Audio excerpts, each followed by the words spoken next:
حورین دلہن کے لباس میں موجود بلک رہی تھی۔ اپنے کمرے کا دروازہ بند کر کے اس نے خود کو محفوظ تصور کیا اور گہرے گہرے سانس لینے لگی۔ سہانے روح تھا کہ وہ ایک ایسے شخص کے نگاہ میں آ گئی تھی جسے نہ اس نے دیکھا نہ اسے سنا، بلکہ وہ ایک انجانا شخص تھا جب اس کی زندگی میں شامل ہو گیا۔ وہ انہیں سوچوں میں مگن تھی۔ جب کمرے کا دروازہ کھلا، جیسے اس نے اچھل کر پیچھے مڑ کر دیکھا تو اس کی امی اسے مسکراتے ہوئے کہنے لگے، دروازہ بند کر کے تم کیا سمجھتی ہو کہ تم بچ جاؤ گی؟ میری جان، تم ہماری زندگی ہو اور تمہاری شادی ہوگی، لیکن تم اس حقیقت کو ماننے کے لیے تیار کیوں نہیں ہو؟ ہاں؟ انہوں نے آگے بڑھ کر اسے گلے لگایا، لیکن اگلے ہی پل وہ ان سے دور ہو گئی۔ میں اچھی طرح جانتی ہوں کہ آپ لوگوں نے میرے ساتھ کیا کھیل کھیلا ہے۔ اس کے آنسو برسات کی مانند اس کی آنکھوں سے بہنے لگے۔ روتے نہیں ہیں، اپنی آنکھیں صاف کرو، سارا میک اپ خراب ہو جائے گا۔ کتنے پیسے لگا کر میک اپ کروایا ہے تمہارا؟ شوہر کیا سمجھے گا کہ ہم نے اس کے دیے گئے پیسے خود رکھ لیے ہیں اور اس کی دلہن کو ایسے ہی بھیج دیا ہے؟ اس نے سر اٹھا کر ایک لمحے کے لیے اپنی امی کو دیکھا، جو آج واقعی مجھ سے اپنی ماں نہیں لگ رہی تھی۔ مجھے نہیں جانا کہیں بھی۔ وہ چند قدم ڈر کر پیچھے ہوئے۔ بس کر جاؤ، کیا نہ کٹواؤ گی ہماری؟ چلو شاباش، اپنا حلیہ ٹھیک کرو، میں تمہیں اپنے ساتھ لینے آئی ہوں۔ نیچے گاڑی تیار ہے، تمہارے شوہر نے بھیجی ہے۔ یہ سنتے ہی وہ حیران ہوئی۔ بارات آنے والی تھی نا، تو بارات کہاں ہے؟ صرف گاڑی بھیج دی، یہ کیسی شادی ہے؟ وہ اپنی ماں سے سوال کرنے لگی۔ میں اس شادی کو نہیں مانتی، میں نہیں جاؤں گی۔ اس نے ایک بار پھر سے کمزور احتجاج کرنے کی کوشش کی۔ حورین، تمہیں جانا ہی پڑے گا، شادی ہے کوئی مذاق تھوڑی ہے۔ جب دل چاہا قبول کر لی، جب دل چاہا منع کر دیا۔ چلو شاباش۔ انہوں نے اس کی ایک نہ سنی اور اس کا ہاتھ پکڑ کر اس سے آہستہ سے سیڑھیاں اتارنے لگے۔ اس کا دل چاہا کہ زمین پھٹے اور وہ اس میں سما جائے۔ اسے اپنے دل کے ٹکڑے ٹکڑے ہوتے دکھائی دیے۔ یہ کیسا ستم ہے؟ وہ بے تحاشا رو پڑی، یہاں تک کہ اس کی والدہ نے اپنے کان ہی بند کر لیے۔ وہ جیسے اسے گاڑی کے پاس لے کر آئی تو وہاں اس کا بھائی اور اس کے والد صاحب کھڑے ہوئے تھے۔ ان دونوں نے آگے بڑھ کر اس کے سر پر ہاتھ رکھا اور نم آنکھوں سے ان کے سامنے احتجاج کرنے لگے۔ لیکن سب بیکار تھا، کچھ نہیں ہوگا، سب ٹھیک ہو جائے گا۔ تمہارا ہونے والا شوہر رامز خان بہت اچھا انسان ہے، میں اس سے مل چکا ہوں، تمہیں بھی خوش رکھے گا۔ بس وہ اتنا مصروف ہے کہ اس نے شادی بھی بس سادہ سی ہی کرنی چاہیے، اور بارات لے کر آنے کے بجائے تمہاری رخصتی کے لیے گاڑی ہی بھیج دی۔ انہوں نے ہنستے ہوئے اپنی بیوی کی طرف دیکھا۔ ہاں، اس میں ایسی کون سی بات ہو گئی، وہ سمجھدار انسان ہے، شادی پر اتنے پیسے نہیں لٹا سکتا۔ اس کی والدہ نے اسے زبردستی گاڑی میں بٹھاتے ہوئے کہا۔ اب اس کا دل جیسے ایک دم سے پتھر کا ہو گیا۔ اس کے اپنے اس سے بیگانے ہو گئے اور رامز خان کی دولت سے اس قدر متاثر ہو گئے کہ فون پر نکاح کرنے کے بعد اس کی بھیجی گئی گاڑی میں اسے رخصت کر رہے تھے۔ اس کی نظریں پتھرائے ہوئے انداز میں خلا کو گھور رہی تھی۔ چلو بیٹا، اپنا دھیان رکھنا اور ہمیں بتا دینا کہ رامز خان کا گھر کس طرف ہے، ہم صبح ناشتہ لے کر آ جائیں گے۔ شام کے 8 بج رہے تھے اور وہ اپنی شادی پر حیران تھی، اور اس کے ماں باپ جس قدر خوش تھے، ان کی خوشی نے ایک پل کے لیے اس کے دل کو لہو لہان کر دیا۔ پھر اس نے اپنا دل پتھر کر کے اپنے آنسو پونچھ ڈالے کہ اب یہ آنسو وہ بہنے دینا نہیں چاہتی تھی۔ گاڑی نامعلوم منزل کی طرف روانہ ہونے لگی۔ رامز خان کدھر رہتے ہیں؟ اس نے سخت لہجے میں اس کے ڈرائیور سے پوچھا۔ کیسا انسان تھا جو سجی سمری بیوی کو گھر لانے کے لیے ڈرائیور کو بھیج کر اس پر احسان کر رہا تھا۔ اس نے تھکار کر گاڑی کی سیٹ سے اپنا سر ٹکا دیا۔ کافی دیر بعد گاڑی ایک جھٹکے سے رکی تو وہ آنکھیں کھول کر دیکھنے لگی۔ اس کے سامنے ایک شاندار کوٹھی نما گھر موجود تھا۔ گھر آ گیا ہے بی بی صاحبہ، ڈرائیور نے اسے اطلاع دی تو وہ دروازہ کھول کر اپنا لہنگا سمیٹ کر خود ہی آہستہ آہستہ چل کر اندر داخل ہوئی۔ دروازہ شاید اس کے استقبال کے لیے پہلے سے کھلا رکھا گیا۔ وہ جیسے ہی اندر داخل ہوئی تو وہاں موجود ایک ملازمہ، جو کہیں سے ملازمہ نہیں لگ رہی تھی بلکہ کسی ایئر ہوسٹر سے مشابہ لگنے لگی تھی، اس کا لباس ہی ایسا تھا۔ اس نے اسے کمرے کی طرف رہنمائی کی۔ ویلکم ٹو ہوم، آپ کا کمرہ فرسٹ فلور پر سب سے پہلے والا کمرہ ہے۔ اس کی بات سنتے اس نے کوئی جواب نہ دیا اور روبوٹ کی طرح اپنے لہنگے کو سنبھالتی ہوئی اس کی بتائی گئی جگہ پر پہنچ گئی۔ کمرہ کھول کر دیکھا تو پھولوں کی بھینی بھینی خوشبو نے اس کا استقبال کیا، لیکن یہ خوشبو بھی اس کے اعصاب پر چھائی اداسی کی گہری لکیروں کو نہ ہٹا سکی۔ آپ سب لوگوں نے مجھے یتیم کر دیا۔ اس نے دل ہی دل میں ماتم منایا اور انتہائی مرے مرے قدموں سے چلتے ہوئی بیڈ پر بیٹھ گئی۔ عالی شان گھر سجا ہوا، شاندار کمرہ، مہنگی ترین گاڑی، یہ تمام چیزیں بھی مل کر اس کے اداس دل کو مرہم نہ بخش سکی کہ اس کے دل میں جس کی اجارہ داری تھی وہ تو کئی سال پہلے ہی انہیں چھوڑ کر چلا گیا تھا، کہ آج تک اس کے دل میں اس کی اجارہ داری قائم رہی اور وہ اپنے شوہر رامز خان کی عمارت سے متاثر ہونے کے بجائے دلہن کے لباس میں ملبوس وہاں بیٹھی اپنی قسمت پر آنسو بہانے لگی۔ کافی دیر گزر گئی، وہ 8 بجے گھر سے نکلی تھی اور اس وقت رات کے 10 بج چکے تھے۔ تھک ہار کر اس نے لہنگے کو سمیٹ کر بستر پر لیٹ جانے کو ترجیح دی۔ ابھی اس کی آنکھ لگی تھی کہ دروازہ ایک زوردار دھاڑ سے کھلا اور وہ ہڑبڑا کر اٹھ بیٹھے۔ کون ہے؟ وہ کوہنیوں کے بل ہو کر پیچھے کی طرف ہٹی۔ کمرے میں گھپ اندھیرا سا چھایا ہوا تھا۔ کمرے میں آنے والے کے ہاتھ میں پکڑے موبائل کی روشنی میں اس کا چہرہ واضح نہیں ہو رہا تھا۔ اگلے لمحے اندر قدم رکھنے والی شخصیت جو اس کا شوہر رامز خان ہی تھا، آگے بڑھ کر لائٹ جلائی تو وہ جہاں تھی وہیں تھم کر رہ گئی، بالکل ساکت بے جان جسم کے ساتھ۔ اس نے اپنے سامنے کھڑی شخصیت کو دیکھا جو سینے پر بازو لپیٹے اسے یوں بستر پر آڑا ترچھا لیٹا دیکھ کر ناگواری سے اپنے چہرے پر لایا بیٹھا تھا۔ رامز، آپ؟ وہ اپنی جگہ حیرانی سے اٹھ کر بیٹھ گئی۔ وہ کبھی خواب میں بھی نہیں سوچ سکتی تھی کہ رامز کون ہوگا۔ اگلی لمحے اس نے فوراً سے اپنا لہنگا سمیٹ کر دوڑ لگائی اور سیدھی اس کے سینے سے جا لگی۔ اپنی جگہ رامز خان بھی منجمد ہو گیا، اس کے ہاتھ ہوا میں معلق تھے۔ اس نے آگے بڑھ کر اپنی بیوی کو باہوں کے حصار میں نہیں لیا۔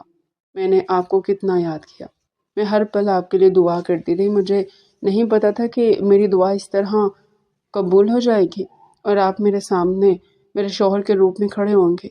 وہ خوشی کے جذبات سے لبریز اپنے شوہر سے کہنے لگے۔ چند سیکنڈ کے لیے رامز خان کا دل بھی زور سے دھڑکا۔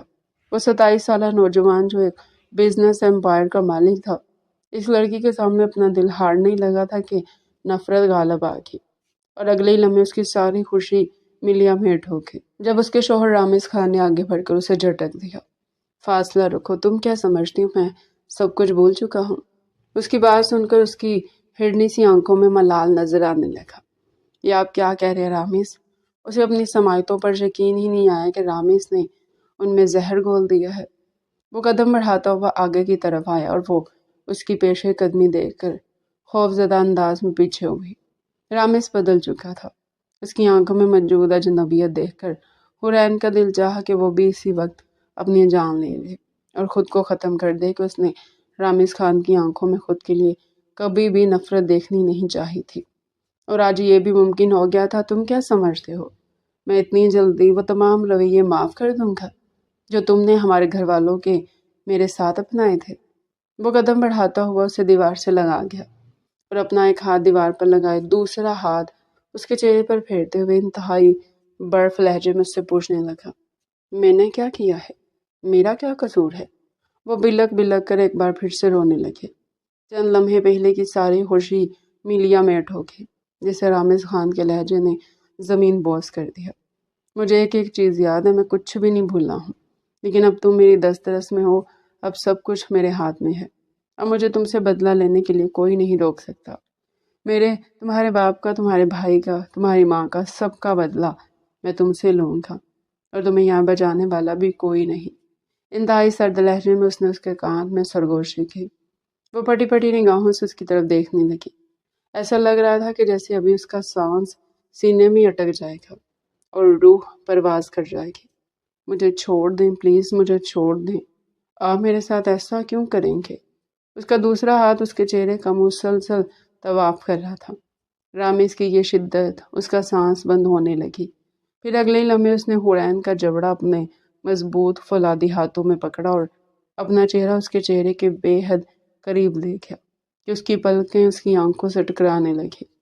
ایک ایک پل کی اذیت کو تمہارے اندر اتاروں گا، تب تمہیں اندازہ ہوگا کہ زندگی کے 17 سال میں نے کس اذیت میں تمہارے پاس گزارے، تمہارے گھر میں تمہارے ماں باپ کے گوشت میں پلتے ہوئے گزارے۔ اگر ان 17 سالوں میں ایک ایک دن کا حساب لگانے بھی تو تم تو کیا کوئی بھی میرے زخم نہیں پڑ سکتا۔ اگلے لمحے وہ اس کا جبڑا چھوڑ چکا تھا اور اس سے دور ہو گیا۔ وہ گہرے گہرے سانس لیتی ہوئی دیوار سے ٹیک لگائی زمین پر بیٹھ گئی۔ لمحے میں خوشی کا ختم ہونا کسے کہتے ہیں آج اسے اچھی طرح اندازہ ہو گیا۔ اب وہاں کھڑی ماتم کیا کر رہی ہو؟ ابھی تو میری ہمراہی میں بہت سے ایسے موقع آئیں گے کہ تم خون کے آنسو رو پڑو گی اور تمہیں بچانے والا بھی کوئی نہیں ہوگا۔ وہ اپنی گھڑی اتارتے ہوئے ڈریسنگ ٹیبل پر رکھ کر اسے ڈریسنگ ٹیبل کے ہی شیشے سے دیکھ کر کہنے لگا۔ وہ ہچکیوں سے رو رہی تھی اور پورا کمرہ اس کی ہچکیوں سے گونجنے لگا۔ اب تم رونا بند کرو گے کہ تمہاری یہ رونے کی آواز ہی ہتھوڑے کی مانند میرے سر پر لگ رہی ہے؟ وہ اکثر بدل چکا تھا۔ جس رامز خان کو وہ جانتی تھی وہ یہ ہرگز نہیں تھا اب یہاں سے کھڑی ہو جاؤ، خود پر گھونگھٹ کرو، میں آج تمہارے حسن کا خراج وصول کروں گا۔ اس کی بات سن کر وہ تھر تھر کانپنے لگی۔ سنا نہیں تم نے؟ کھڑی ہو جاؤ وہاں سے۔ وہ اپنا کوٹ بھی اتار چکا تھا اور ڈریسنگ ٹیبل پر رکھی کرسی پر تقریباً پھینکنے والے انداز میں اس نے ڈالا، پھر پلٹ کر آگے بڑھا۔ جارحانہ انداز دیکھ کر اگلے لمحے وہ اپنی جگہ سے کھڑی ہوئی۔ یہ لہنگا اسے بار بار تنگ کر رہا تھا، آج تو جیسے اس کے گلے کا پھندا ہی بن گیا۔ اس کے حکم پر عمل کرتے ہوئے وہ بیڈ پر جا کر بیٹھ گئی اور جیسے تیسے کر کے خود پر گھونگھٹ ڈالا۔ زور سے آنکھیں میچ لی کہ اگلے لمحے اسے پلنگ پر کسی کے بیٹھنے کا احساس ہوا اور پھر اس کا گھونگھٹ اٹھا کر اسے زور سے کھینچا گیا کہ درد کی ایک شدت اس کے پورے وجود میں جاگی۔ مت کریں ایسا، اپنا وہ چہرہ کیوں چھپا لیا جسے میں جانتی تھی؟ اس نے اپنے دونوں ہاتھ جوڑ کر اس کے سامنے معافی مانگ لی۔ میک اپ سارا پانی میں بہہ چکا تھا اور اس کی حالت انتہائی دگرگو تھی۔ ایک لمحے کے لیے اس نے اپنی ہونے والی بیوی کو دیکھا جو اس کے غضب سے رحم کی اپیل کر رہی تھی۔ اس کی مٹھیاں بھیج گئی، لب واپس میں سختی سے پیوست کیے وہ اپنی جگہ سے کھڑا ہو گیا۔ چینج کر لو، یہ مت سمجھنا کہ تمہیں معاف کر رہا ہوں، ابھی پوری زندگی پڑی ہے تم سے بدلہ لینے کے لیے۔ تم خود کو ذہنی طور پر تیار کر لو اور خوب سمجھ لو کہ تمہیں یہاں کیوں لایا گیا ہے۔ آج بخش رہا ہوں اس کا یہ مطلب نہیں ہے کہ ساری زندگی بخشتا رہوں گا۔ میرے اندر انتقام کی ایک آگ بھڑکی ہوئی ہے جسے صرف تم ہی بجھا سکتی ہو۔ چپ چاپ میرے ظلم کو برداشت کرتے ہوئے اس نے کڑک لہجے میں بلند آواز سے زور سے کہا کہ وہ ڈر کر اچھل پڑی اور بھاگ کر واش روم میں بند ہو گئی۔ واش بیسن کھول کر ضبط کے سارے برتن ٹوٹ گئے۔ دوسری طرف کمرے میں موجود وہ فرد جو آج ظلم کے سارے ریکارڈ توڑنے کے موڈ میں تھا، ایک دم سے اسے جیسے کسی نے سر سے لے کر پیر تک بدل کر رکھ دیا۔ وہ تیزی سے کمرے سے جا چکا تھا۔ کافی دیر تک وہ واش روم میں پانی گرنے کی آواز آتی رہی، پھر جب وہ باہر نکلی تو کمرہ ایک بار پھر سے خاموش تھا۔ اس نے آگے بڑھ کر صوفے پر پاؤں اوپر رکھ کر سونے کی کوشش کی۔ آج کا دن انتہائی تھکا دینے کے ساتھ انتہائی عجیب و غریب اور اس کی زندگی کا سب سے بھیانک دن تھا۔ ذہن ایک لمحے کے لیے جیسے رک سا گیا، جسم سن ہو گیا۔ روتے روتے نہ جانے کب اس کی آنکھ لگ گئی اسے خود ہی پتہ نہ چل سکا۔ نہ اس نے یہ جاننے کی کوشش کی کہ اس کا مجازی خدا رامز خان اس وقت کہاں چلا گیا تھا۔ وہ تو بس زندگی کی ستم ظریفی سے تنگ آ کر سب کچھ زندگی کے بہتے دہاڑے کے حوالے کر کے صوفے پر سر رکھ کر سو چکی تھی۔ اگلے دن جب اس کی آنکھ کھلی تو جیسے اس کی آنکھوں پر کسی روشنی نے اثر ڈالا اور وہ تھوڑی دیر بعد آنکھیں کھول بیٹھی۔ کچھ لمحے تو یہ سمجھنے میں لگ گئے کہ وہ کہاں ہے، پھر جیسے اس کی نظر اپنے برابر میں پڑی تو دوسرے ہی لمحے وہ بیڈ پر بیٹھ گئی۔ اس کے برابر میں اس کا مجازی خدا سیاہ رنگ کے بنیان میں ملبوس اس کے بالکل پاس تکیے پر سر رکھے اور گالوں کے نیچے ہاتھ رکھے سو رہا تھا۔ وہ اسے اسی طرح سوتے دیکھتی رہی۔ ذہن یہ سمجھ نہیں پا رہا تھا کہ وہ صوفے سے پلنگ پر کیسے آئی۔ اس سے پہلے کہ وہ اپنی نظریں ہٹاتی بھاری گھمگیر آواز نے اسے ہوش میں لا پٹخا کیا۔ مجھ سے محبت ہو گئی ہے جو آنکھیں مجھ پر اس طرح ٹکائے ہوئے ہو؟ یہ مت سمجھو کہ تمہارا یوں میرے قریب آنا مجھے اپنے سارے مقاصد بلا دے گا۔ اسے کندھے سے پکڑ کر اپنے اوپر گرا چکا تھا۔ وہ اس افتاد پر پریشان سی ہوگی، اس کے اوپر گری اس کی گرم سانسیں اپنی گردن پر محسوس کر رہی تھی۔ اس نے اپنا ہاتھ بڑھا کر اس کے نرم و ملائم ریشمی سے بال سختی سے کان کے پیچھے کیے، پھر اسے زور سے دھکا دے کر پلنگ پر گرا دیا۔ رامز خان اتنا گیا گزرا نہیں کہ تمہیں اپنا لمس بخشے۔ اگلے لمحے وہ بیڈ سے کھڑا ہو کر واش روم میں گھس گیا۔ وہ ناسمجھی سے اس کی طرف دیکھے گئی آخر رامیز کو ہوا کیا ہے؟ کافی عرصے تک وہ اسے تلاش کرتی رہی، اور اب وہ اس کے روبرو یوں اتنے قریب ہونے کے باوجود بھی اس کی دسترس سے بہت دور تھا۔ ایک بار پھر سے اس کی آنکھیں دھندلانے لگی۔ وہ واش روم سے نکلا، ایک نظر اس پر ڈالی، زہرآلود مسکراہٹ چہرے پر سجائی، پھر اسے نیچے آنے کا اشارہ کیا، خود تیزی سے باہر نکل گیا۔ اس نے اپنا دوپٹہ اٹھایا، بال سمیٹے اور باہر نکل آئی۔ پورے گھر میں سناٹا تھا، کوئی ملازم موجود نہیں تھا۔ وہ اسے کچن میں دکھائی دیا، تیزی سے ہاتھ چلاتے ہوئے انڈے پھینٹ کر فرائنگ پین میں ڈالنے لگا۔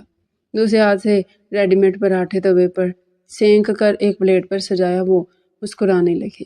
یہ کیسا دلہا تھا جو شادی کے اگلے دن اپنی دلہن کے لیے ناشتہ بنانا تھا، پر اگلے چند سیکنڈز میں اس کے سارے ارمانوں پر پانی پھر گیا کہ جب وہ اپنی پلیٹ لے کر ٹیبل پر جا بیٹھا اور چھوٹے چھوٹے نوالے توڑتا ہوا اسے یکسر نظر انداز کر کے اپنا ناشتہ کرنے لگا۔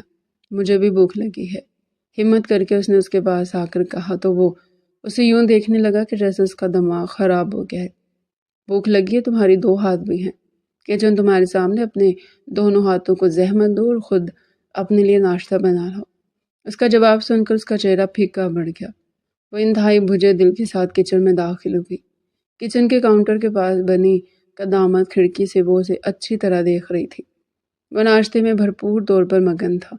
2 دن سے اس نے ڈھنگ سے کھانا بھی نہیں کھایا تھا، اور ماتم مناتی رہی کہ نہ جانے اس کے والدین اسے کس کے ساتھ بیاہ رہے ہیں۔ اب وہ تھک چکی تھی، اس لیے بھوک کا احساس ہوا۔ اس نے اپنے لیے بھی آملیٹ بنانے کا سوچا۔ آنکھوں میں آنسو لیے وہ ناشتہ بنانے لگی کہ جیسے ہی اس نے انڈے کا امیزہ فرائنگ پین میں ڈالنا چاہا تو تیل جو کافی حد تک گرم ہو چکا تھا اور اس کی سوچوں کے بنا پر کافی دیر سے گرم ہو کر دھواں بن کر پھیلنے لگا کہ جب اس نے انڈے کا امیزہ انڈیلا اسی لمحے سارا تیل اس کے ہاتھوں پر جا گرا۔ درد کی ایک زوردار لہر اس کے پورے بدن میں رینگ گئی۔ اس نے چیخ بلند کی اور وہی فرش پر بیٹھ گئی۔ بہت درد ہو رہا ہے۔ اس نے بند آنکھوں سے آنسوؤں کو بہنے سے روکنے کی کوشش کی، لیکن اس کی کوشش ناکام ہو گئی۔ وہ فوراً سے اپنا ناشتہ ادھورا چھوڑ کر اس کی آواز سن کر دوڑ کر اندر آیا۔ اس کا ہاتھ اپنے ہاتھوں میں لیا۔ کیا زندگی میں پہلی بار کچن میں گئی تھی؟ کافی دیر سے تیل گرم ہو رہا تو پورے گھر میں گرماہٹ ہوگی، لیکن تم نہ جانے کون سی سوچوں میں ہو کہ اپنا ہاتھ ہی جلا بیٹھی۔ وہ تیز تیز بولتے ہوئے اسے ڈانٹنے لگا۔ وہ آنکھیں کھول کر اس کا یہ نیا روپ دیکھنے لگے جو اس کے زخم پر خود بھی بے چین ہو گیا، اور اس کا ہاتھ اپنے ہاتھ میں لے کر زخم کا جائزہ لینے لگا۔ پھر تیزی سے دوڑ کر اس نے کچن کے ہی ایک کیبن کو کھول کر فرسٹ ایڈ باکس نکالا، اس میں سے کریم نکالی اور اس کے ہاتھوں پر لگانے لگا۔ جلن کے احساس نے حرین کے پورے وجود کو اپنی لپیٹ میں لے لیا، لیکن اگلے ہی لمحے رامز خان کو اپنے ہی ہاتھ پر پھونک مار کر اس کی جلن کم کرنے کی کوشش کو دیکھا تو نہ جانے کیوں دل نے مسکرانے پر مجبور کیا۔ وہ نچلا ہونٹ دانتوں تلے دبا کر مسکرائی۔ اسی لمحے ان دونوں کی نظر ٹکرائی۔ رامز نے معاملے کی نزاکت کو سمجھتے ہوئے اس کا ہاتھ چھوڑ دیا۔ آئندہ کچن میں جانے سے پہلے حفاظتی اقدام کر لینا، ہیلمٹ گھر میں رکھا ہوتا ہے اسے پہن لینا، ہاتھوں پر دستانے چڑھا لینا تو یہ نوبت نہیں آئے گی۔ غصے سے اسے ڈانٹتے ہوئے وہ اس کا ہاتھ چھوڑ چکا تھا۔ کچن سے نکل کر وہ دوبارہ اپنی ٹیبل پر بیٹھ کر کافی پینے لگا۔ اب وہاں کھڑی کھڑی کون سا مراقبہ کر رہی ہو؟ یہاں آ جاؤ، ویسے بھی جلے ہوئے ہاتھوں سے تو تم کچھ بھی نہیں بنا پاؤ گی۔ وہ بڑبڑاتا ہوا ٹیبل سے اٹھ گیا۔ حرین اس کی بات سن کر جیسے ہی ٹیبل پر آئی تو یہ دیکھ کر حیران رہ گئی کہ اس نے صرف اپنے لیے نہیں بلکہ اس کے لیے بھی ناشتہ بنا رکھا تھا۔ یہ میری نظروں سے اوجھل کیسے رہا؟ ایک مسکراہٹ اس کے چہرے پر بکھری۔ وہ کرسی کھینچ کر بیٹھے اور مسکراتے لبوں سے نم آنکھوں کے ساتھ ناشتہ کرنے لگے۔ وہ اس کی کیئر کر رہا تھا۔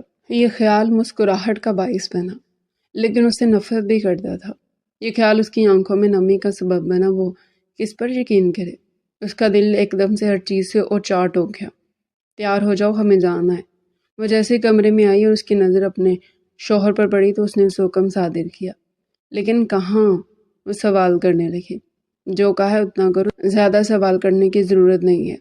اگر تم سے ذرا نرمی سے بات کر لیے تو اس کا غلط فائدہ مت اٹھاؤ۔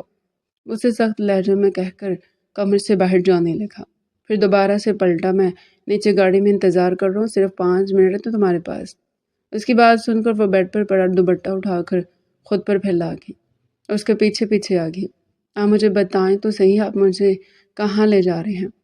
گاڑی کا سیٹ بیلٹ باندھتے ہوئے اس نے اس کی طرف دیکھا۔ وہ کچھ بھی جواب دیے بغیر گاڑی سٹارٹ کر چکا تھا۔ آپ ایسا کیوں کر رہے ہیں؟ جس رامز خان کو میں جانتی تھی وہ تو ایسا ہرگز نہیں تھا۔ اس کی بات سن کر ایک لمحے کے لیے نظریں ملی اور دوسری پل وہ سر جھٹک کر گاڑی چلانے میں مصروف ہو گیا۔ مجھے لگتا ہے میں دیواروں سے بات کر رہی ہوں۔ وہ ہنس پڑا۔ تم بالکل ٹھیک سمجھی ہو، تم دیوار سے نہیں بلکہ ایک پتھر سے سر ٹکرا رہی ہو جس سے تم خود ہی زخمی ہو جاؤ گی۔ رامز خان نے طنز بھرے لہجے میں کہا تو وہ ایک دم سے چپ ہو کر رہ۔ اس آدمی سے بات کرنے کا کوئی فائدہ نہیں، جتنے سالوں سے اسے ڈھونڈ رہی تھی وہ ملا بھی تو بالکل بدل کر۔ اب اس کا کیا کرتی؟ اسے کیسے سمجھاتی کہ اس نے اسے کہاں کہاں نہیں ڈھونڈا؟ لیکن کوئی فائدہ نہیں تھا۔ تھک ہار کر اس نے شیشے پر سر ٹکا دیا۔ گاڑی ایک جھٹکے سے رکی۔ حورین نے نگاہیں اٹھا کر دیکھا تو ایک لمحے کے لیے حیران رہ گئی۔ اس سے پہلے کہ وہ رامز خان سے کچھ پوچھتی، وہ تیزی سے گاڑی کا دروازہ کھول کر باہر نکل گیا۔ اسی کی تقلید کرتے ہوئے دوڑ کر اس سے قدم ملانے لگی۔ آپ مجھے مائکے میں کیوں لائے ہیں؟ ان لوگوں نے زبردستی میری آپ سے شادی کی۔ مجھے تو یہ تک نہیں پتا تھا کہ میری شادی آپ سے ہو رہی ہے۔ میں تو آپ کا نام تک نہیں جانتی تھی، وہ ہامتے ہوئے کہنے لگی، جبکہ وہ اس کی کسی بات کا جواب دیے بغیر تیزی سے آگے بڑھنے لگا۔ اسی دوران اس کا پاؤں مڑ گیا اور وہ لڑکھڑا کر اس کا بازو پکڑ کر سہارا لینے لگی۔ اس کے بالکل نزدیک تھی۔ ایک لمحے کے لیے اسے سہارا دیتے ہوئے رامز خان کا دل جیسے ہر چیز سے انکاری ہو گیا۔ آس پاس کا سارا منظر دھندلاتا گیا۔ اسے سہارا دیتے ہوئے اس کے حسن میں کھو سا گیا۔ اس کی آنکھوں میں بے پناہ سوالات موجود تھے۔ ایک جھٹکے سے ہوش میں آتی وہ اسے الگ ہوا۔ جب قدم سے قدم ملا نہیں سکتی تو ملانا چاہتی کیوں ہو؟ اس کا سوال سن کر وہ وہیں پتھر کی ہو گئی۔ وہ آگے بڑھ گیا۔ پینٹ کی جیب میں ہاتھ ڈال کر وہ تیزی سے عمارت کے اندر داخل ہوا۔ تیسرے فلور پر پہنچ کر اس نے دروازہ بجایا۔ کون ہے؟ کون ہے؟ کون بھی صبر ہے؟ صبر نہیں ہے ذرا؟ اب مجھے بوڑھی ہڈیوں میں اتنی طاقت نہیں کہ دوڑ کر دروازہ کھولنے آؤں۔ اسے اندر آنے والی آواز سے اندازہ ہو گیا کہ دروازہ کھولا جا رہا ہے۔ حورین، تم یہاں کیا کر رہی ہو؟ اور تمہارا شوہر کہاں ہے؟ اس نے پلٹ کر اپنے پیچھے دیکھا تو حورین کے پیچھے رامز خان کو دیکھ کر ایک لمحے کے لیے اس کی والدہ کا دماغ بک سے اٹھا۔ یہ یہاں کیا کر رہا ہے اور یہ ہمارے اندر گھر میں کیوں گھس رہا ہے؟ تمہارا اپنا شوہر کہاں ہے؟ شادی کے دوسرے دن کسی غیر مرد کے ساتھ تم پاگل تو نہیں ہوگی؟ اس کے والدہ نے آگے بڑھ کر اسے زور سے جھنجھوڑا کہ وہ رونے لگی۔ جو بھی بات کرنی ہے نا اندر آ کر کریں۔ وہ گھر کے اندر جا کر صوفے پر پاؤں پھیلا کر بیٹھ گیا اور مسکراتے ہوئے اس کی والدہ کی طرف دیکھنے لگا۔ اٹھو تم یہاں سے، تم اتنے سالوں بعد کہاں سے آ گئے؟ تمہارا دماغ تو خراب نہیں ہے یا میری وہ ساری مار بھول گئی ہو جو بچپن میں تمہیں پڑا کرتی تھی؟ دفع ہو جاؤ یہاں سے۔ حورین کی والدہ نے آگے بڑھ کر رامز خان کو انگلی اٹھا کر وارننگ دی تو وہ ہنسنے لگا۔ گھر آئے داماد کے ساتھ کوئی ایسا سلوک کیسے کر سکتا ہے؟ اس کی والدہ نے یہ بات سنی تو ششدر نگاہوں سے حورین کی طرف دیکھا۔ یہ کیا بکواس کر رہا ہے؟ داماد؟ کون سا داماد؟ کیسا داماد؟ کچھ سمجھ نہیں آ رہا مجھے۔ وہ حیرانی سے اپنی بیٹی کو دیکھنے لگی۔ یہ ٹھیک کہہ رہی ہیں، یہی رامز خان ہے اور یہی میرے شوہر ہے۔ آپ نے میرا نکاح زبردستی ان کے ساتھ ہی کروایا اور اب میں ان کی بیوی ہوں۔ حورین نے اپنی ماں کی حیرانی دور کی تو اگلی لمحے ان کے چہرے پر نفرت پھیل گئی۔ ابھی اسی وقت طلاق دو میری بیٹی کو، یہ تمہیں کبھی داماد کے روپ میں قبول نہیں کر سکتی۔ تم ہو کیا چیز؟ اس کا اپنا شوہر کہاں ہے؟ مجھے پتہ ہے کہ تم جھوٹ بول رہے ہو۔ اسے اس کے شوہر کے پاس جانے دو۔ تم بیچ میں کیوں آ رہے ہو؟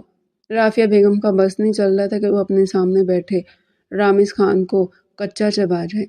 ان کی بات سن کر سیدھا ہو بیٹھا اور پھر اپنی جگہ پر کھڑا ہو کر چھوٹے چھوٹے قدم اٹھا کر ان کے سامنے آ گیا۔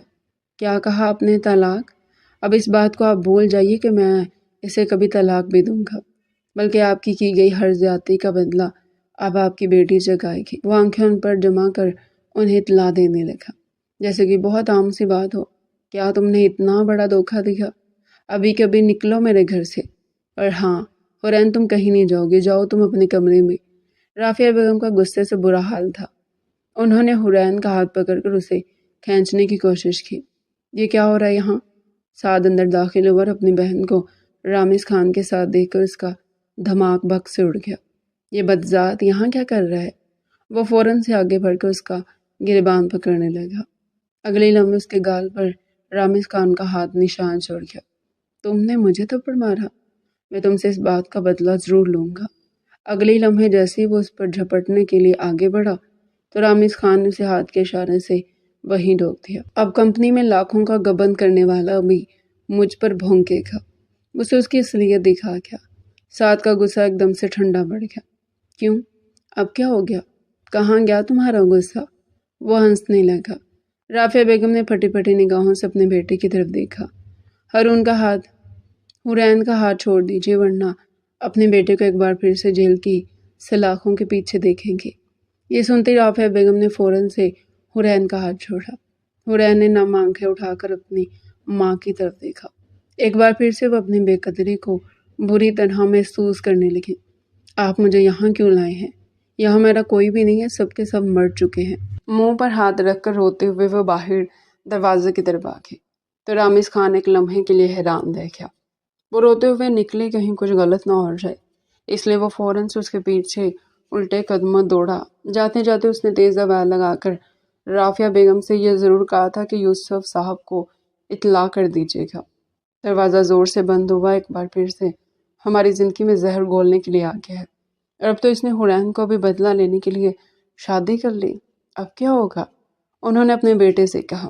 کچھ بھی نہیں، اب کچھ نہیں ہو سکتا۔ آپ کو مجھ میں اپنی بیٹی میں سے کسی ایک کو چننا تھا، آپ نے مجھے چن لیا، اب اس کی فکر چھوڑ دیجیے، سعد نے لاپرواہی سے کہا اور اپنے کمرے کی طرف چل دیا۔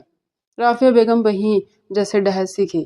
رامز خان کا پلڑا بھاری تھا اور وہ ان کی زندگی میں بدلہ لینے کے لیے انتقام کی آگ میں جلتا واپس آ گیا تھا چند سال پہلے۔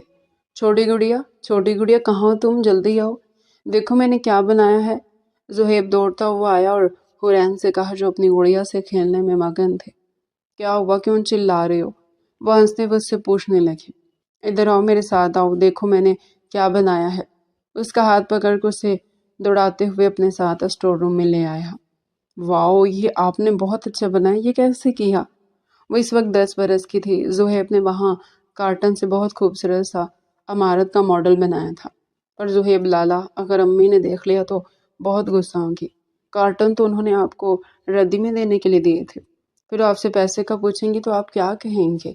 وہ ایک دم سے اس کے لیے فکر مند ہوئی تو وہ مسکرانے لگا۔ تم فکر نہ کرو چھوٹی گڑیا، اس نے اس کے سر پر ہاتھ رکھا، میں نے انتظام کر دیا۔ اس سے پہلے کہ وہ اس کی بات سمجھتی چچے جان کی تیز دار چنگاڑتی ہوئی آواز آئی۔ زہیب چھوٹی گڑیا بھی اچھل کر رہ گئی۔ کیا ہو رہا ہے یہاں پر؟ ہاں، تم اس کے اتنا نزدیک کھڑے کیا کر رہے ہو؟ چھوٹی تم اندر جاؤ، اس کی ماں نے وہاں پر آ کر اسے زور سے کہا تو چھوٹی گھبرا کر دوڑ کر اندر چلے گئی اور زہیب خوفزدہ نگاہوں سے چچی جان کی طرف دیکھنے لگا۔ کچھ نہیں، وہ ایک دم سے اپنی عمارت کے ماڈل کے آگے کھڑا ہو گیا۔ اس کی عمر اس وقت 15 برس تھی۔ ہٹو یہاں سے، انہوں نے زور سے اسے دھکا دیا کہ وہ دور جا گرا۔ اچھا، تو تم نے یہ گل کھلایا ہوا ہے؟ یہ کارٹن میں نے تمہیں ردی والے کو دینے کے لیے دیے تھے۔ کہاں اس کے پیسے؟ تم نے یہ کیا بنایا ہوا ہے؟ آگے بڑھ کر انہوں نے لات مار کر ایک لمحے میں اس کی ساری 2 دن کی محنت کو زمین بوس کر دیا۔ نہیں چچی جان، ایسا مت کریں۔ وہ وہیں بیٹھ کر رونے لگا۔ چپ ہو جاؤ اور دفع ہو جاؤ یہاں سے۔ انہوں نے آگے بڑھ کر اسے ایک زوردار تھپڑ رسید کیا۔ میری بیٹی سے دور رہا کرو، اس کے قریب بھی دیکھا تو تمہارا منہ بھی توڑ دوں گی۔ انہوں نے جانے کے لیے قدم بڑھائے، پھر کچھ سوچ کر دوبارہ اس کے پاس آئیں۔ پیسے کہاں ہیں؟ پیسے نکالو، اس کارٹن کی کم از کم بھی 100 روپے بنتے تھے۔ وہ غصے میں کمر پر ہاتھ رکھ کر انتہائی ظالم بن کر اسے پوچھنے لگی اور اس کی بات سنے بغیر اسے زور سے لات ماری کہ وہ ایک بار پھر سے دور جا گرا، جہاں لوہے کی کرسی سے اس کا سر ٹکرایا اور اس کا پورا وجود ہل کر رہ گیا۔ 15 سال کا وہ کمزور سا بچہ 35 سال کی اپنی چچی جان سے بری طرح مار کھا رہا تھا۔ اگر 2 دن کے اندر تم نے 100 روپے مجھے نہ دیے تو پھر تم دیکھ لینا، میں تمہاری چمڑی بھی ادھیڑ دوں گی۔ اسے دھمکیوں میں اس لہجے میں کہہ کر وہاں سے چلے گئے۔ اس نے بے اختیار اپنے دکھتے سر کو تھاما اور اپنی جیب کی طرف نظر کی، جہاں 100 کا نوٹ جگمگا رہا تھا۔ اس نے چچی کے دیے گئے کارٹن سے یہ عمارت نہیں بنائی تھی، بلکہ سبزی کی ریڑھی لگانے والے عمر لالا سے اس نے یہ کارٹن خریدے تھے۔ اس کا دل چاہا کہ وہ پوری دنیا کو تباہ و برباد کر دے، لیکن وہ کچھ بھی نہیں کر سکتا تھا۔ 15 سال کا وہ یتیم بچہ ایک کونے میں بیٹھ کر چپ چاپ آنسو بہانے لگا کہ اب یہی اس کی قسمت بن گئی تھی۔ عظیم صاحب کے 2 بیٹے تھے، عمران عظیم اور صالح عظیم۔ عمران عظیم کی شادی اپنی خالہ کی بیٹی سے ہوئی، جبکہ صالح عظیم نے اپنی پسند سے شادی کی۔ بس یہی ان کا قصور بن گیا اور انہیں گھر سے عظیم صاحب اور ان کی بیگم نے در بدر کر دیا۔ پھر غلط فہمیاں دور ہوئی اور صالح عظیم کی بیوی سلمہ عظیم نے خود کو بہترین ثابت کیا تو وہ سب کی نظروں میں سرخرو ہوگی۔ یہیں سے حسد کا آغاز ہوا۔ عمران عظیم کی بیوی رافعہ عظیم کو یہ ایک آنکھ نہ بھایا کہ اس کی اجارہ داری جلد ختم ہوگی اور ہر کوئی سلمہ بیگم کے گن گانے لگے۔ وہ دونوں انگاروں پر لوٹنے لگے۔ انہوں نے کسی طور پر بھی یہ گوارا نہ کیا کہ باپ کے جائیداد میں صالح عظیم اور سلمہ عظیم کا بھی حصہ ہوگا، کہ وہ دونوں تو دربدر کیے جا چکے تھے، لیکن پھر ان کا دوبارہ گھر میں واپس ہونا اور سب کی نظروں میں سرخرو ہو جانا انہیں ایک آنکھ نہیں بھایا۔ ان کا حسد شروع ہو گیا۔ یہ ان کا حسد صالح اور سلمہ دونوں کو لے ڈوبا اور وہ ایک بدترین حادثے میں انتقال کر گئے، پیچھے اپنا 5 سال کا بیٹا چھوڑ کر گئے جو یتیم ہو چکا تھا۔ اب یہ ایک نئی مصیبت ہے، میں اپنے 2 بچوں کے ساتھ اس معین گورے کو بھی پالوں۔ ان کی وفات کی تیسرے دن چچی جان نے اس کے رونے پر اسے ایک زوردار تھپڑ رسید کرتے ہوئے کہا تھا۔ ان کے شوہر بھی ان کا ساتھ دینے لگے اور یہیں سے چھوٹے بچے کی زندگی کا بدترین آغاز ہو گیا۔ یتیم بچہ ان دونوں کے ظلم و ستم کا نشانہ بننے لگا اور پھر آخرکار اسے یہ گھر چھوڑنا پڑا۔ کچھ دن عمران اور رافعہ نے شکر ادا کیا، لیکن وہ یہ نہیں جانتے تھے کہ وہ ایک دن ان کی زندگی میں پھر سے واپس آئے گا اور ان کی پوری زندگی کو ہلا کر رکھ دے گا۔ زہیب لالا، بہت درد ہو رہا ہے کیا؟ چچی جان کی مار کھانے کے بعد وہ اسٹور روم میں ہی کافی دیر تک بیٹھا رہا، جب اسے چھوٹی گڑیا کی آواز پھر سے سنائی تھی۔ تم چلی جاؤ یہاں سے، تمہاری وجہ سے بھی مجھے مار پڑی ہے۔ اس پر اپنا غصہ اتارنے لگا۔ مجھے معاف کر دو، میری امی نہ جانے کیوں ہم پر ظلم کرتی ہے۔ مجھے نہیں پتا۔ وہ چھوٹی گڑیا اپنی آنکھوں میں موٹے موٹے آنسو بھر کر رونے لگی تو ایک لمحے کے لیے زہیب کا دل نرم پڑ گیا۔ اچھا تم رو مت۔ یہ سنتے ہی چھوٹی گڑیا کھل اٹھی اور فوراً سے جا کر اندر سے وام اٹھا لائی۔ میں آپ کو لگا دوں زہیب لالا، دیکھو کتنا زیادہ بڑا گھمبڑ بن گیا ہے۔ وہ فکر مندی سے اسے کہنے لگی اور بام اٹھا کر اس کے ماتھے پر رگڑنے لگی۔ آرام آیا کچھ؟ وہ چند لمحے اپنے سے کچھ سال چھوٹی گڑیا کو دیکھے گیا۔ تم بہت اچھی ہو، میرا اس گھر میں سب سے زیادہ دھیان تم ہی رکھتی ہو۔ وہ مسکرا کر کہنے لگا، آپ بھی بہت اچھے ہو۔ جب تمہیں مار پڑتی ہے تو مجھے بہت برا لگتا ہے۔ تم اتنے اچھے ہو، پھر ممی تمہیں کیوں مارتی ہے؟ لالا، وہ معصومیت سے اس سے پوچھنے لگی۔ کیونکہ وہ تمہاری امی ہے نا، میری امی نہیں ہے۔ اس وجہ سے وہ اسے پیار سے سمجھانے لگا۔ میں انہیں کہوں گی، ان سے بات کروں گی کہ وہ آپ کو نہ مارا کرے، مجھے اچھا نہیں لگتا۔ اس کی آنکھوں میں ایک بار پھر سے آنسو دکھائی دیے تھے۔ زہیب نے آگے بڑھ کر اس کے آنسو پونچھے۔ پاگل، تم کیوں روتی ہو؟ اب تم یہاں سے چلی جاؤ، اگر چچی جان نے دوبارہ دیکھ لیا تو پھر سے میری شامت آ جائے گی۔ وہ منت کرنے لگا۔ میں جا رہی ہوں، لیکن تم اپنا خیال رکھنا اور کھانا کھا لینا۔ مجھے پتا جب تمہیں مار پڑتی ہے تو تم رات کو کھانا نہیں کھاتے۔ جاتے ہوئے اس نے اسے تاکید کی تو وہ اسے دیکھ کر رہ گیا۔ اس گھر میں چھوٹی گڑیا کو اس کی سب سے زیادہ فکر تھی۔ زہیب لالا، میں گھر میں بہت بور ہو رہی ہوں، آؤ نہ کچھ کھیل کھیلتے ہیں۔ اس دن کے بعد سے چچی جان نے اسے کمرے سے نکال کر اسٹور روم میں ہی مستقل منتقل کر دیا۔ نہیں، میں نہیں آ رہا۔ وہ اپنے کام میں مگن رہا۔ آ جاؤ نا زہیب لالا، سعد بھائی تو میرے ساتھ کھیلتا ہی نہیں ہے۔ قرین ضد کرنے لگی اور اس کی ضد دیکھ کر زہیب کو ہار ماننا پڑا کہ وہ اس کی ضد دیکھ کر اسی طرح ہار مان جاتا تھا۔ آ جاؤ امی کے کمرے میں، آ جاؤ، وہ تو پڑوس میں گئی ہوئی ہیں، اب رات سے پہلے نہیں آئیں گے۔ اسے لے کر کمرے میں آ گئی۔ آنکھ مچولی کھیلتے ہیں، مجھے آنکھ مچولی کھیلنا بہت پسند ہے۔ اس نے آگے بڑھ کر اسے دوپٹہ دیا۔ زہیب نے وہ دوپٹہ اس کی آنکھوں پر باندھا۔ پہلے میری باری ہے، ٹھیک ہے؟ وہ ٹٹول کر اسے ڈھونڈنے لگی۔ پھر جیسے اس کا پاؤں پلنگ میں اٹکا تو وہ گر پڑی۔ زہیب نے اسے بروقت پکڑ لیا، ورنہ اسے بری چوٹ آ جاتی۔ اور یہی وہ لمحہ تھا جب زہیب کی زندگی اکثر بدلنے والی تھی۔ کمرے کا دروازہ کھلا اور چچی جان نے جب اندر زہیب کو حورین کو یوں تھامے دیکھا تو ان کا دماغ بگ سے اڑا۔ ناہنجار، نامراد، حرام کی اولاد، تجھے ذرا برابر بھی شرم نہیں یہ سب کچھ کرتے ہوئے؟ زہیب خالی خالی نگاہوں سے انہیں دیکھنے لگا۔ میں نے کیا کیا ہے؟ وہ پوچھنے لگا۔ اسے سمجھ نہیں آیا کہ چچی جان کہنا کیا چاہتی ہیں۔ چھوڑ میری بیٹی کو، ہاتھ مت لگانا خبردار۔ انہوں نے اسے اگلی لمحے حرین سے الگ کیا اور اسے مار مار کر لے جاتے ہوئے گھر سے باہر لے آئی۔ مارو اس کو، میری بیٹی کے ساتھ غلط سلوک کیا اس نے، اتنے سال اس یتیم کو پالتی رہی اور اس نے یہ سلا دیا، میری بیٹی پر غلط نظر رکھی۔ ابھی اس کی عمر ہی کیا ہے، صرف 16 برس، اور اس دن سے زہیب پر قیامت ٹوٹ پڑی جب چچا جان نے روتے ہوئے چچا جان کو بھی بلا لیا۔ حرین منع ہی کرتی رہ گئی کہ زہیب لالا نے کچھ بھی نہیں کیا ہے، وہ دونوں کھیل رہے تھے، لیکن چچی جان کو اسے گھر سے نکالنا تھا۔ یہی بہترین موقع تھا۔ انہوں نے پورا محلہ جمع کر کے اس کی خوب پٹائی کی، یہاں تک کہ اس کی ناک سے، سر سے، کانوں سے خون نکلنے لگا۔ وہ گہری گہری سانس لے کر زمین پر لیٹ گیا کہ چوٹ اس قدر بری تھی کہ اس سے چلا ہی نہیں جا رہا تھا۔ بس کر جائیں امی، وہ مر جائے گا، زہیب لالا مر جائے گا۔ حرین روتے ہوئے اپنی امی کے سامنے ہاتھ جوڑ گئی تو انہیں ہوش آیا۔ ہاں ٹھیک کہتی ہے تو، اگر مر گیا تو بھی مجھ پر الزام لگائے گا، دفع ہو جانا اور اب دوبارہ کبھی ہمارے گھر میں قدم نہ رکھنا۔ چچا جان کو بھی انہوں نے اندر چلنے کا کہا، اور یوں زہیب نے یتیمی کے بعد جتنا ظلم چچی جان کا سہا وہ اسے ایک دن میں برداشت کیا، اور یہی اس نے فیصلہ کیا کہ ایک دن وہ ان تمام زیادتیوں اور بدسلوکیوں کا بدلہ ان سے ضرور لے گا۔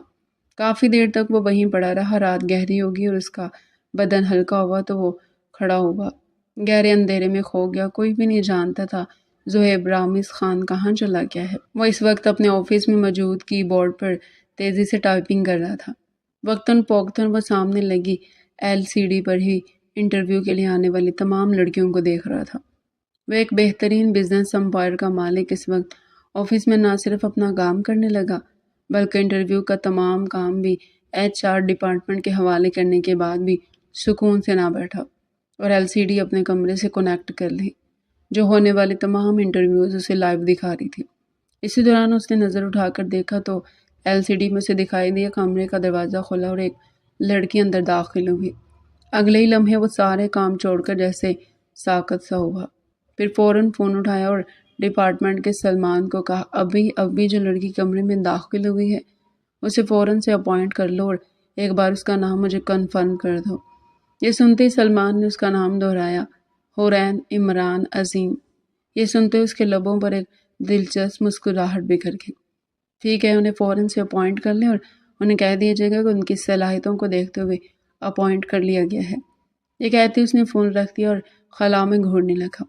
کافی عرصے بعد وہ اسے دکھائی دی، وہ بے حد خوبصورت ہو گئی تھی۔ پہلی نظر میں تو وہ اسے پہچان ہی نہ سکا، لیکن اس کے دونوں گالوں میں بننے والے گڈھوں نے اس کی توجہ کھینچ لی اور دوسری لمحے وہ اسے پہچان گیا۔ بہت اچھے وقتوں میں تم میرے آفس میں آئی ہو، اب تم دیکھنا کہ میں کیا کھیل کھیلتا ہوں۔ آفس میں اس کا پہلا دن تھا۔ وہ تیار ہو کر آفس آئی تو مینیجر نے اسے اس کا کیبن دکھا دیا۔ آج سے آپ یہیں بیٹھ کر کام کریں گے، یہ کہہ کر وہ چلا گیا۔ اس نے کرسی کھینچ کر بیٹھنا چاہا، لیکن گلاب کی بھینی بھینی خوشبو نے اس کی ساری توجہ کھینچ لی۔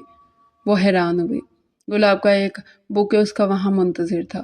اس نے آس پاس دیکھا، صرف وہ نہیں بلکہ اور بھی بہت سے لوگ تھے جو پہلی بار وہاں آئے تھے، لیکن کسی کے پاس بھی بوکے نظر نہیں آیا۔ تو پھر صرف مجھ پر یہ مہربانی کیوں؟ یہ کہتی حرین نے بوکے اٹھا لیا اور ناک سے سانس لے کر بھینی خوشبو اپنے اندر اتاری۔ اتنی دیر میں مینیجر تشریف لائی، یہ آپ کے لیے اسپیشل ویلکم ہے سر کا۔ یہ سن کر اس نے فوراً سے پھول نیچے رکھ دیا۔ کوئی خاص وجہ اسپیشل ویلکم کی؟ وہ پوچھے بنا نہ رہ سکی۔ آپ کے باس کا نام کیا ہے ویسے؟ اگلا سوال سن کر مینیجر پریشان ہوا۔